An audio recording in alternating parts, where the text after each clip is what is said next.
Hello भाभीज, मैं maths आपके लिए एक और रोमांटिक स्टोरी के साथ यूट्यूब पर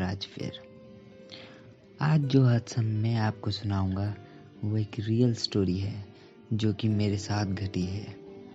ये कहानी मेरी पड़ोस में हाल ही में शिफ्ट हुई एक नौजवान, क्यूट और बेहद सुंदर भाभी की है, जिनके हस्बैंड टाउन से दूर सिटी में जॉब करते हैं।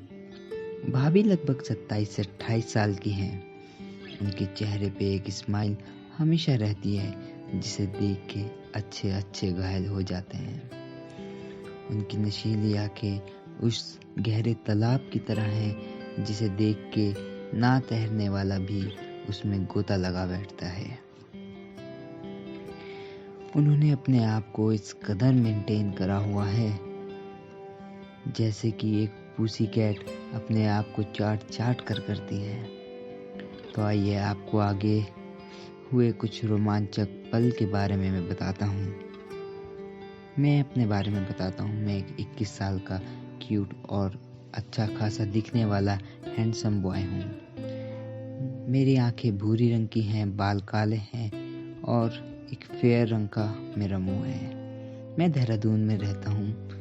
देहरादून के राजपुर रोड पर मेरा घर है जो कि पहाड़ों के बीच में है। देहरादून अपने मौसम के लिए बहुत फेमस है। यहाँ 12 महीने ठंड का माहौल रहता है। हाँ, थोड़ी बहुत बारिश होती रहती है, पर यहाँ मौसम कब बदल जाता है पता नहीं चलता।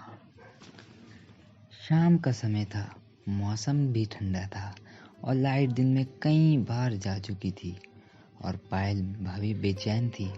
उनकी प्यास तो वैसे ही अधूरी थी और ऊपर से ये बारिश का आना, मौसम का बदलना, बादलों का गरजना, इन सब चीज़ों से उनके अकेले में बहुत बेचैनी होती थी।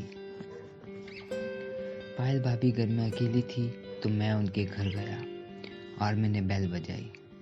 जैसे ही गेट खुला मेरी आंखें चकाचौंध हो गई। पायल भाभी एक उस संगमरमर की मूर्त की तरह है जिन्हें शाहजहां ने बनवाया था, जिसका रंग एकदम सफेद, बेहद रसीले होठ, बेहद नशीली आंखें, बाल आगे की तरफ, कमर में साड़ी का पल्ला फंसाया हुआ। उनका बदन देखकर ही मेरे टावर में हलचल शुरू होने लगी। तभी उन्होंने मुझे बोला, हाँ जी बोलिए। मैंने बोला, मेरा नाम मैथ्स है और मैं आपके सामने वाले घर में रहता हूँ। वैसे मैं आपका पड़ोसी हूँ, तो मैंने सोचा इतनी रात को यहाँ पर लाइट बहुत जाती है और बारिश भी हो जाती है और आप यहाँ पर नए हैं, आपको कुछ चीज़ की ज़रूरत पड़ेगी, सामान की ज़रूरत पड़ेगी, तो आप किसे याद करेंगे? तो आप मेरा नंबर ले लीजिए, मेरी मम्मी का नंबर ले लीजिए, जब आपको ज़रूरत हो आप मुझे कॉल कर लेना। उन्होंने कहा ठीक है, आप मेरे को अपना नंबर दे दो। मैंने अपना नंबर उनको दिया और मैं वापस आने लगा। तभी पीछे से आवाज़ आती है, रुको ना। हाँ जी, मेरा नाम पायल है ना। ओके, नाइस नेम भाभी। आपका उन्होंने बोला, आपका भी नाम बहुत अच्छा है, मैथ्स। उन्होंने प्यार से मुझे मैथ्स बुलाना शुरू किया। भाभी ने बोला, मेरा एक छोटा सा काम करोगे? मैं बिल्कुल भाभी, बोलिए। आपको ड्रिल मशीन चलानी आती है ना? हाँ। आप अपनी ड्रिल मशीन से मेरे घर में छेद कर सकते हैं? बोला, क्या? एक्चुअली मेरे किचन में मुझे बर्तन का स्टैंड लगाना है, तो 2 ड्रिल मशीन से आप दीवार में छेद कर दीजिए जिससे मैं बर्तन लगा पाऊँ, नहीं तो बर्तन पानी छोड़ रहे हैं। ठीक है भाभी, लगा देता हूँ। भाभी ने बोला, 2 मिनट आओ, मेरा स्टूल पकड़ो, मैं ड्रिल मशीन निकालती हूँ। मैंने उनका स्टूल पकड़ा। जैसे ही भाभी स्टूल पर चढ़ने लगी, उन्होंने हॉर्स वाली पोजीशन बनाई और कमर को झुकाया, साड़ी के पल्ले को साइड में छुपाया। वो नज़ारा बेहद एक कोरे कागज़ की तरह था जो मुझे मजबूर कर रहा था कि मैं आके दस्तखत करूं। पर मैं नया था, मुझे कोई एहसास नहीं था वहाँ क्या हो सकता है। वो चढ़ी, जैसे वो स्टूल पर चढ़ी वो सामान ढूंढने लगी। मेरी आंखें उनकी कोमल कमर पर जा रही थी। जिस तरीके से वो ऊपर खिंच रही थी फिर नीचे आ रही थी। भाभी का फिगर लगभग 36 का था। इससे आप अंदाज़ा लगा सकते हैं भाभी कैसी दिखती होंगी। तभी अचानक से कुछ हलचल हुई और सामान के बीच से कॉकरोच निकल के आया। भाभी हड़बड़ाई और वो डिसबैलेंस होने लगी। डिसबैलेंस होते ही वो सीधा मेरे ऊपर गिर पड़ी। मैंने स्टूल पकड़ा हुआ था पर भाभी को नहीं। स्टूल तो पकड़ के रखा पर भाभी मेरे ऊपर गिर गई और मैं भी जमीन पर गिर गया। मैं नीचे, भाभी ऊपर। मेरा मुंह भाभी की गर्दन के पास था, जहां से मुझे दो पहाड़ों के बीच की नदी भी साफ दिख रही थी। बस वहां से आता पानी नहीं दिख रहा था।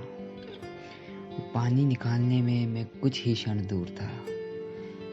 वो लंबी लंबी सांसें ले रही थी डर के मारे और मैं गर्मी के मारे सांसें ले रहा था। मेरे अंदर की ज्वाला निकल चुकी थी। मैं वैसे ही पानी पानी हो चुका था। भाभी भी मुझे देख रही थी। भाभी भी प्यासी थी। उन्होंने मुझे बता नहीं पाई। फिर जैसे ही वो मेरे ऊपर उठने लगी तभी इतनी तेज बिजली कड़की। उन्होंने मुझे कस के पकड़ लिया और इस कदर गले लगा लिया जैसे हम जन्मों जन्मों के साथी हों। उनके उस गले लगाने से मेरे टावर में फिर हलचल हुई।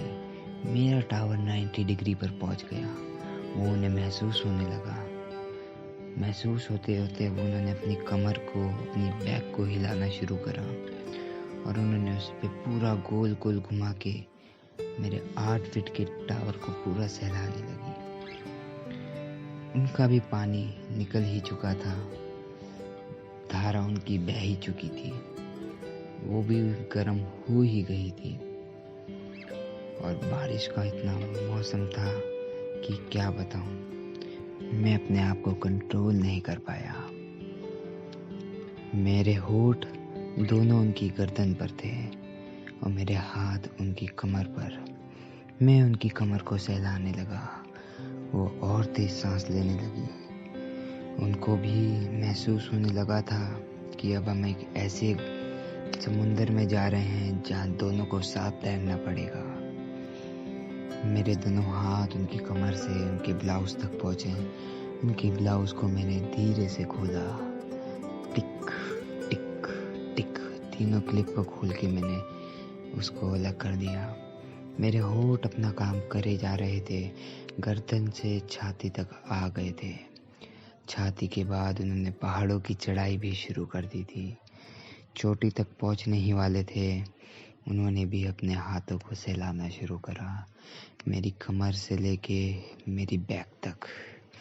फिर उन्होंने अपने हाथ को मेरे पैंट में घुसा दिया और फिर वह जो कुश्ती करने लगी उसका अंदाज़ा बेहद अविश्वसनीय था। धीरे धीरे हम दोनों निर्वस्त्र हो गए। निर्वस्त्र हो के हम दोनों इतने मगन हो गए एक दूसरे में कि हमें पता ही नहीं हम क्या करने जा रहे हैं। हम ये तक भूल गए कि हम एक दूसरे को शायद पहली बार मिल रहे हैं। पहली बार तो छोड़ो, हम इतनी बुरी तरह एक दूसरे में खो गए कि हमें पता ही नहीं चला अब क्या होने वाला है। हमने किस करना शुरू किया। उनके होठ मेरे होठों में आए, मिले। जीभों ने आपस में कुश्तियाँ करी, लड़ने लगी, एक दूसरे को धक्का देने लगी। एक दूसरे का स्वाद हम दोनों को मिलने लगा और हम दोनों एक दूसरे में और मगन हो गए। धीरे धीरे हम दोनों और खोते गए। मैंने अपने हाथों से उनके पूरे बदन को नुमाइश कर डाला था। उन्होंने अपने हाथों से मेरे पूरे सिस्टम को हिला डाला था। अब शुरू होने ही वाला था कि वो भी धीरे धीरे मेरे गले को किस करते करते मेरी छाती तक आई। मेरी छाती से और नीचे गई और नीचे गई। फिर उन्होंने जन्नती एहसास को लेना शुरू करा। अपनी जीभ से, अपने मुंह से सब सीख लिया, सब चूस लिया, सब रस ले लिया। वे बेहद रोमांचक पल था।